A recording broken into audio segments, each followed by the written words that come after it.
La colección del Padre Crespi, según Golden Barton y Paul Chessman. En el tema de la colección del Padre Crespi existen varias aristas o versiones.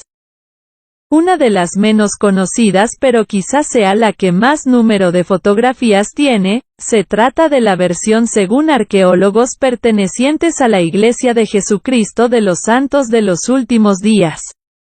Uno de los protagonistas de este relato es Jake Golden Barton, nacido en 1928, fallecido en el año 2015. Si usted es de las personas que posiblemente se aburra en simposios o museos, no le recomendamos que vea este video, salvo su criterio personal.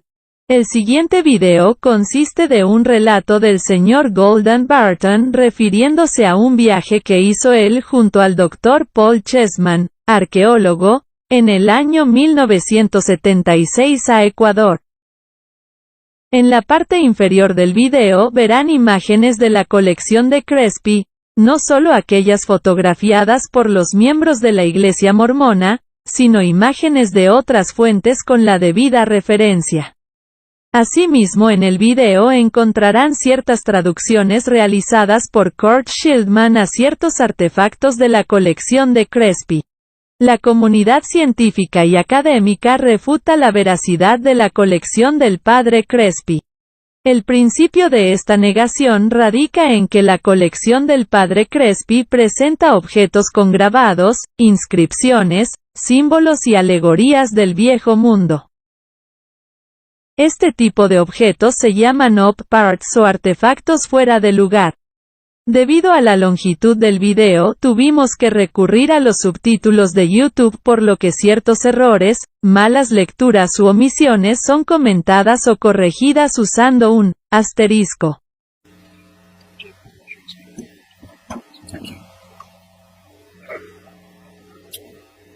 Ladies and gentlemen,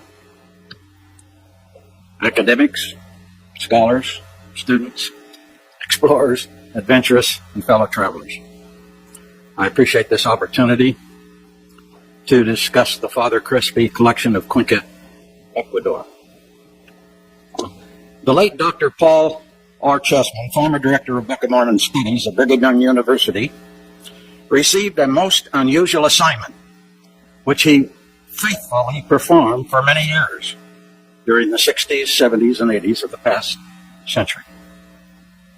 The First Presidency of the Church of Jesus Christ of Latter-day Saints received from time to time letters, manuscripts, telephone calls from various sources suggesting information as to the location of ancient records, artifacts, gold plates, etc., etc. The whole was turned over to Dr. Chessman to sift the wheat from the chaff. The Apostle Mark E. Peterson was the liaison with church headquarters. On March the 5th, 1974, I was instructed by Dr. Chessman to pick up Elder Peterson in front of the church office building at 45 East South Temple in Salt Lake City. We had traveled less than a block when Elder Peterson inquired as to whether I had read Eric Van Daniken's book, Gold of the Gods. I replied that I had. And then he referred to the first chapter, where Van Daniken claims he accompanied Juan Moritz to a subterranean chamber in the Amazon, where a library of gold plates, or metal plates, I should say, of over 2,000 to 3,000, with ancient inscriptions, were supposedly discovered. How much do you think it would cost to engage in such an exposition? Inquired Elder Peterson. I estimated a modest cost of between $5,000 and $10,000. And then he responded, we should do it. I traveled on to Provo, where we picked up Dr. Peterson and his lovely wife, Millie, and proceeded to San Pete County on other church business. I heard nothing more among my passengers as to the subterranean world of the Amazon. Dr. Chessman was an impressive individual with a keen intellect, a charismatic nature. We become good friends. He trusted me, and on a number of occasions we consulted and traveled together as he sought to fulfill his assignment from the First Presidency. I laughingly suggested I was happy to be his valet for the privilege of just tagging along. I happily documented the events as he photographed and studied the various projects. He would introduce me as his research associate, and I was given complete access to all of his files.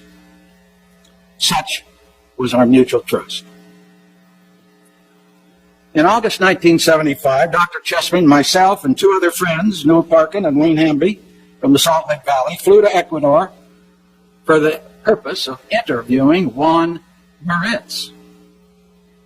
The appointment had been arranged by Dr. Chessman through Moritz's attorney, Matthias Pena. We arrived at the office of the attorney in Guayaquil at the appointed time on August 18, 1975.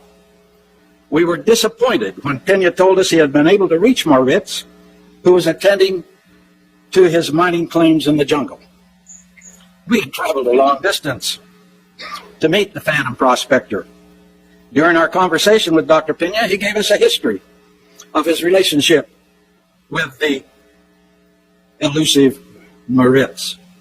He suggested that he could verify the claims of Mr. Moritz having spent some 12 days with 6 other Ecuadorians in an exploration of the subterranean chamber. He said that a missed drop of food supplies brought their exploration to a short or an early end. He was unable to verify the metal library of 2,000 to 3,000 plates. Disappointed that we were unable to meet Mr. Ritz, Dr. Chessman informed us that he had an additional appointment that might help to confirm the veracity of the Amazon subterranean world of Juan Moritz. He had previously photographed what he described as an amazing collection of ancient artifacts in the custody of Father Carlos Crespi in the city of Cuenca, an hour's flight from Guayaquil, which we took.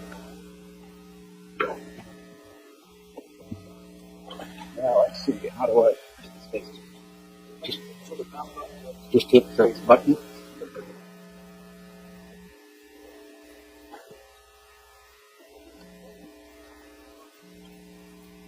Okay, thank you.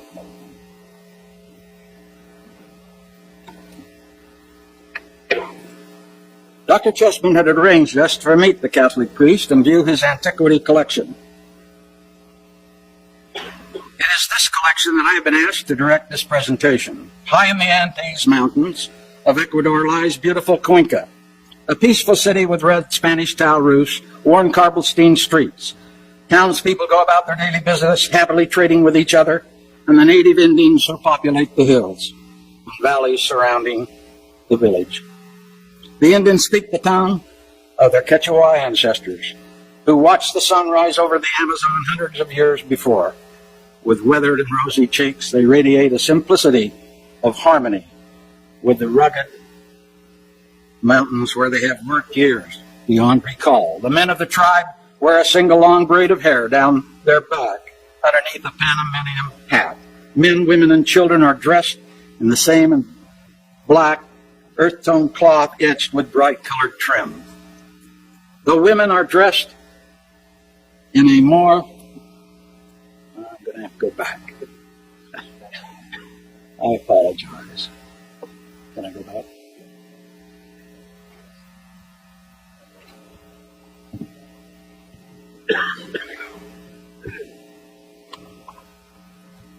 Not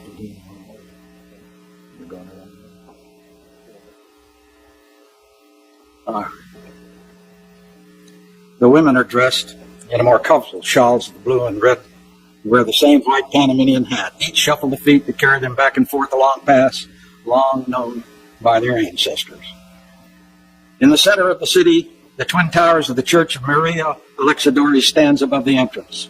The old church towers shelter melodious bells that ring in the dawn.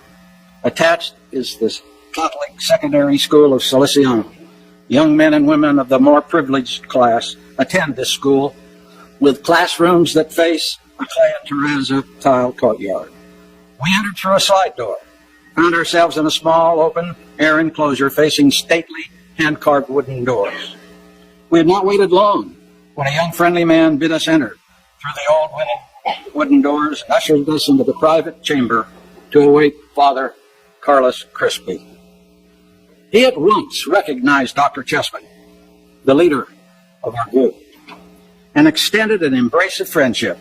Paul appeared surprised at the greeting, as he did not suppose he would be remembered, as he had only visited the old padre some 6 years before. It did not surprise me. Few would forget a man with such a large, impressive stature as Dr. Paul R. Chessman. I expected an older, more feeble, and far more eccentric man. I judged that the old padre of 86 years was in excellent physical health. He possessed a keen, sharp intellect. On his wrinkled face he wore a kind smile. His robes betrayed a shaky hand. Some say he is senile. He certainly had all of his faculties on this day. I have since learned that he was a scholar with impressive academic credentials.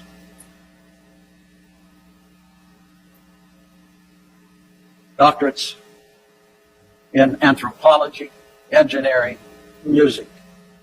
His list of accomplishments, long before we ever met him, is well known.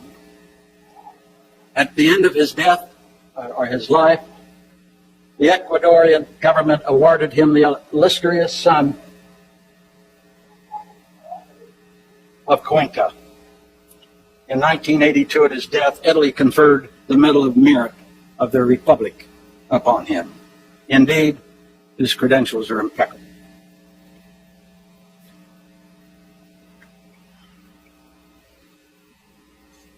We were unprepared for what was to come. Crespi took a large key from the ring that hung from a braided belt around his robe. He moved to an obscure wooden door and turned the lock.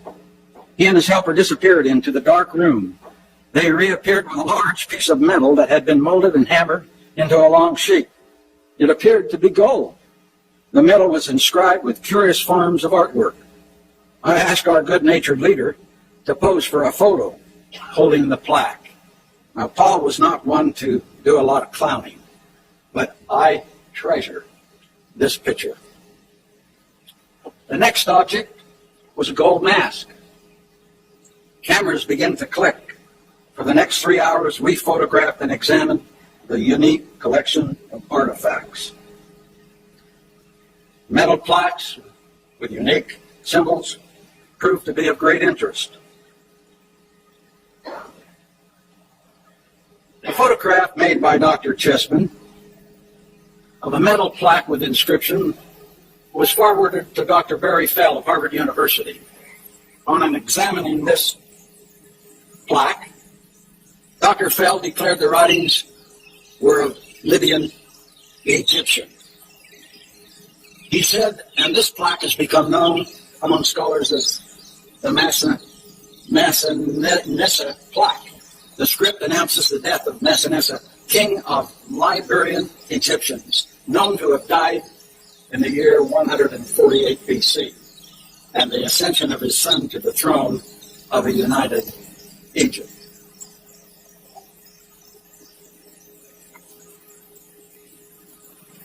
Among the artifacts were numerous bronze pieces of metal with obvious Egyptian, Persian, and Old World art motif.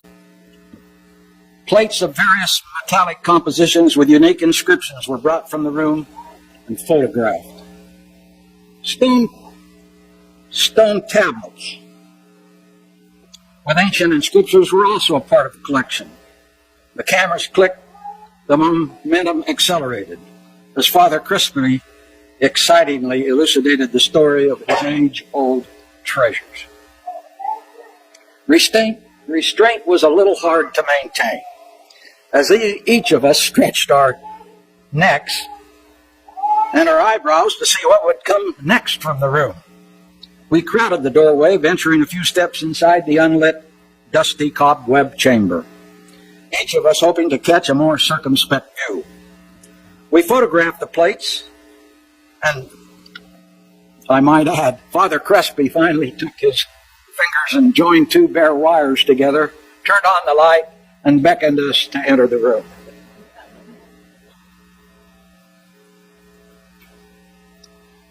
This step pyramid and row of inscriptions was a metal plate that very much interested both Dr. Chessman and Barry Fell.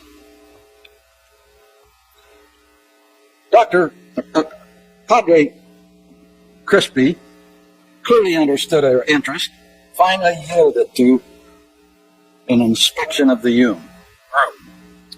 Shelves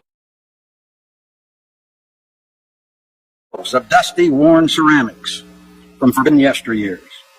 Starry-eyed idols of hideous stances, strange proportions. Stacked from floor to ceiling were hundreds of large cardboard pieces on which were wired metal bracelets, earrings, nose rings, and necklaces, some untarnished by time.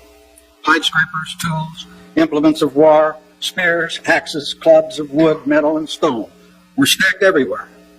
Father Crespi's mysterious room was overburdened with antiquity. The room was overflowing with objects from the forbidden past.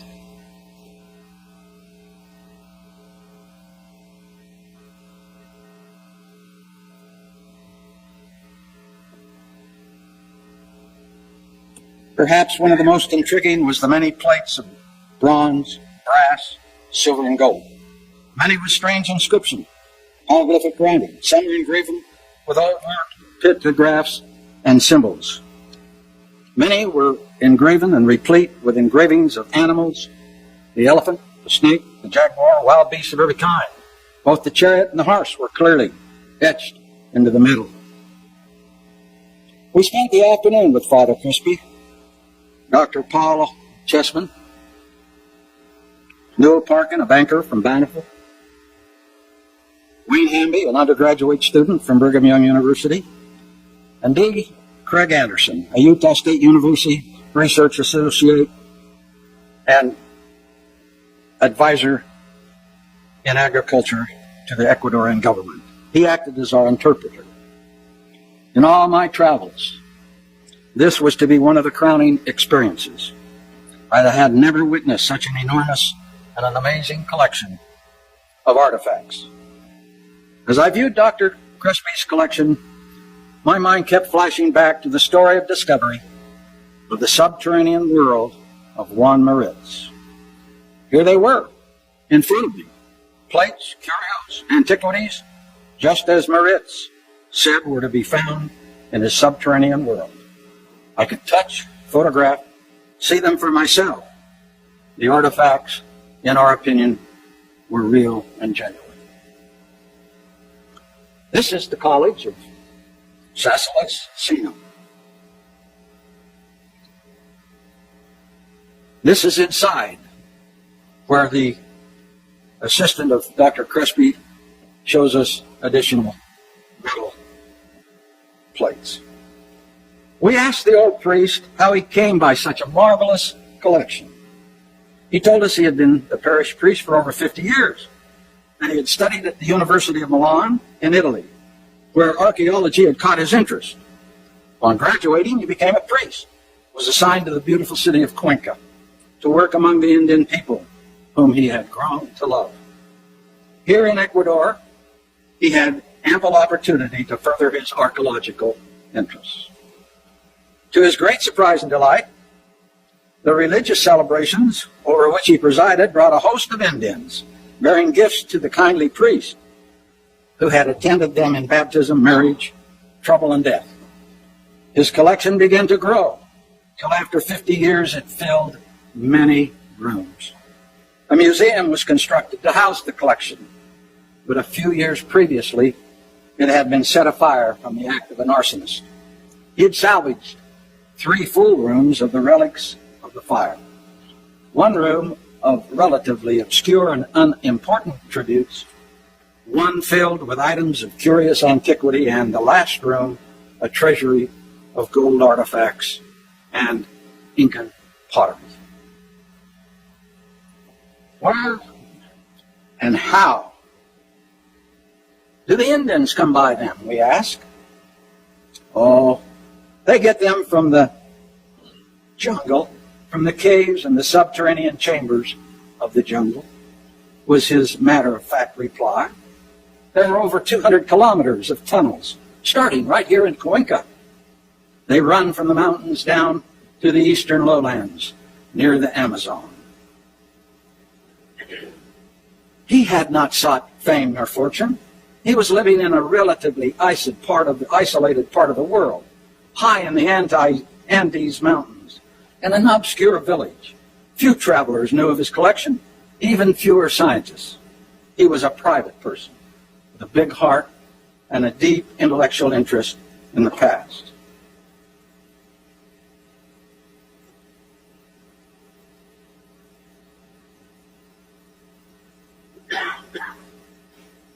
Silver plates.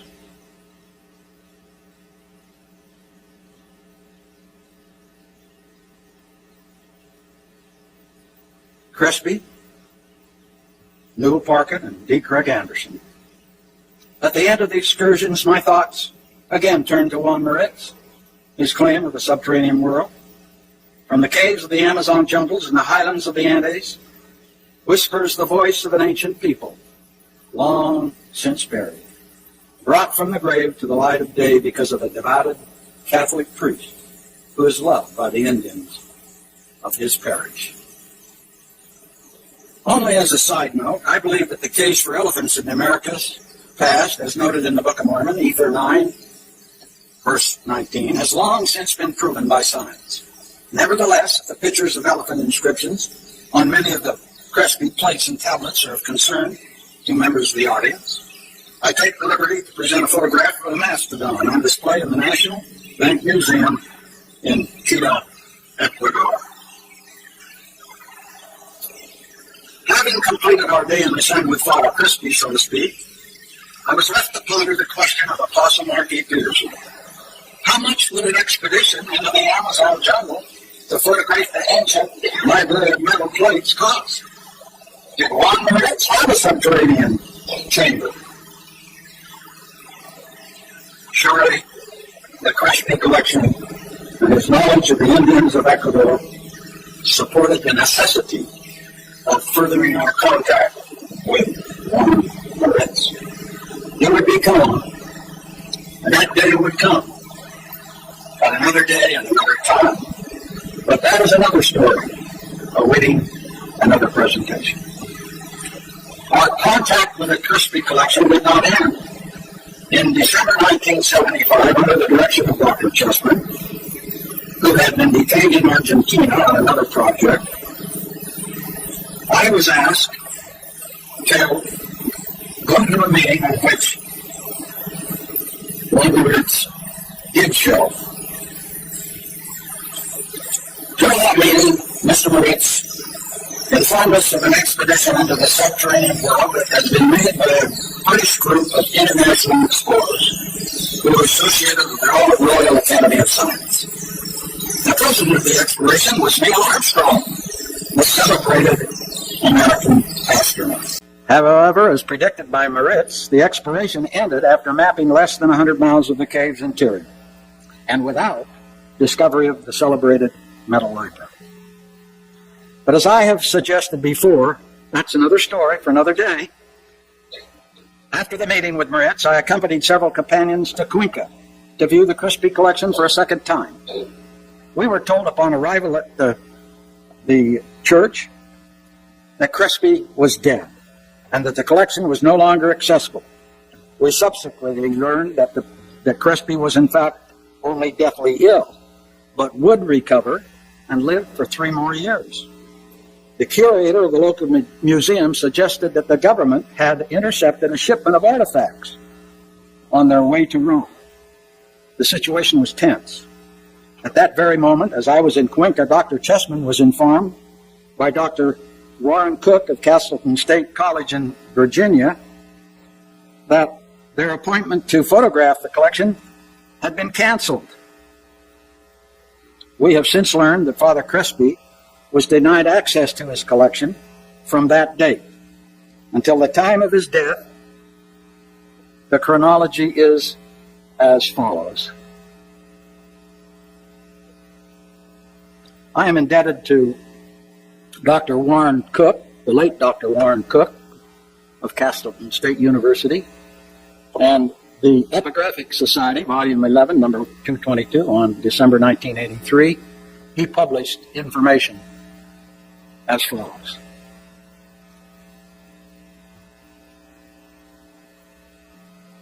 In June 1981, Dr.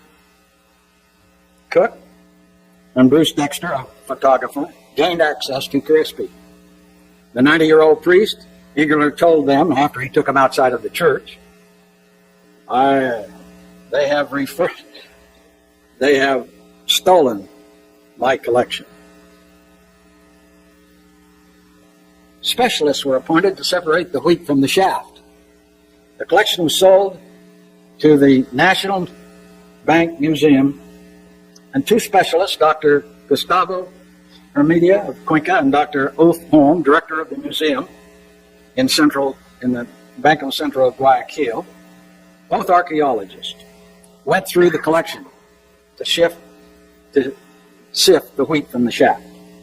Some 800 pieces of ceramics, 8,000 pieces of ceramics, including hundreds of truly superb examples, were transferred to the museum for catalog and display.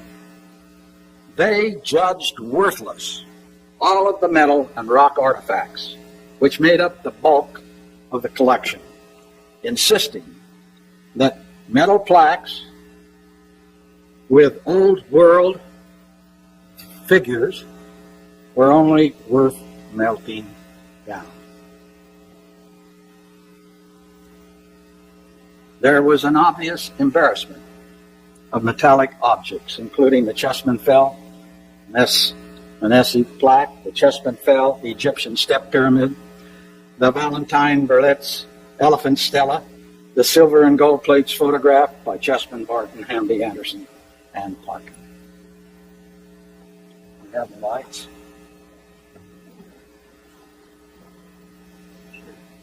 This introduces one of the great weaknesses of Padre Carlos Crespi. His brilliant mind was only exceeded by his big heart. Throughout his 57 years as a parish priest, he had become so attached to the poverty of the Indians that he knowingly gave a few pennies for each and every artifact brought to his attention. Soon the more interesting villagers were improvising bogus metal objects, counterfeit Spanish antiquities, even old world paintings of questionable origin. Did Crespi recognize their worthless value? It's my opinion that he did. I can attest to the fact that he kept a room filled with obvious fakes and bogus material. He showed us the room, but suggested there was no need to photograph any of the ramshackle collection. This brilliant man knew the difference between the genuine and the counterfeit. He simply could not resist giving his poverty-stricken congregation a little boost. However, it was this trait of kindness that fostered the decision to declare all of the metal counterfeit. 8 tons of the rocks, many beautiful inscriptions, were used as riffraff in the building of a road bridge. Plaques and artifacts rejected by the so-called experts were hauled off by people to places unknown. An attic room in the new school, built from the funds and the money received from the sale of the pottery, is known to house a few of the metal plates, which were favored by Crespi. What happened to the gold is anyone's guess. Declared worth only to be melted down would suggest their fate. Today, the Ecuadorian project scene of Dr. Chessman has changed. Cousin Spencer W. Kimball Apostle Mark E. Peterson, Dr. Paul R. Chessman, Juan Meritz, Dr. Warren Cook, Padre Carlos Crespi have all passed on. I alone am left to ponder as I sit by the fireplace on a cold winter night, or feel the breeze on my cheek on a warm summer evening, left to ponder the subterranean world of the Amazon.